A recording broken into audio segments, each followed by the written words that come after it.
do you think that there's a need for this because of the acceleration of AI and machine learning?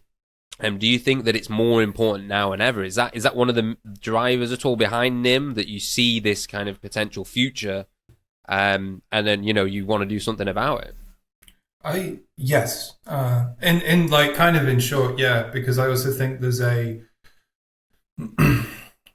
it's no longer just nation states as well who can actually operate this kind of like the phrase that I've used a couple of times, and that Jaya Brecker as well, who is who's our chief strategy officer and like a great writer and speaker, far more eloquent than I am, but that she always uses as well, as like this surveillance dragnet. Those ships that fish by just dropping a weight on the bottom of the ocean and just scraping a net across it and just pulling everything with it.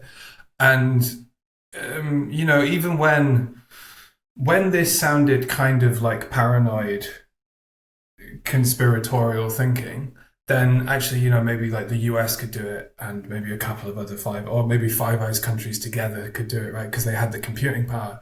But then actually now, also partially due to the kind of like the privatization and the selling off as well of the operation of stuff like core network infrastructure to people like AWS, then actually now you have companies as well that are essentially extra national organizations who can just who can like start gathering all of this data and have the spare compute power as well, like they're just the raw CPU cycles to actually then analyze it and train models on it and all of this kind of stuff as well. um Yeah, yeah, so AI has definitely has enormously accelerated this, basically. Yes. yeah. I mean, on that point, I think I've sometimes wondered who really is the most powerful. We look at these governments, these states, and it's kind of like the default position that, like, oh, of course, like the guys with the guns and the military and things, those are the ones to be feared.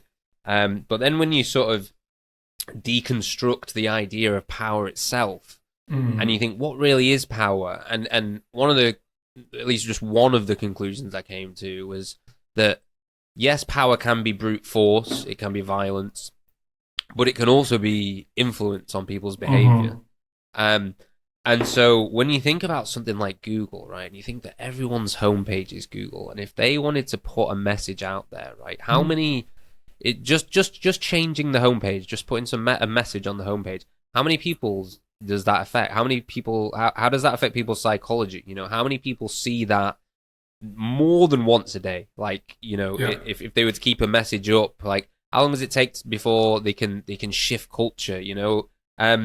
And so yeah, when you think about things like that, like Google being a really good example, or Amazon, Mm. with AWS, it is quite a scary future, or even a scary present, right? Because that's what you were saying. It's like, it's not just the fact that everything's being privatized and this core infrastructure is being privatized.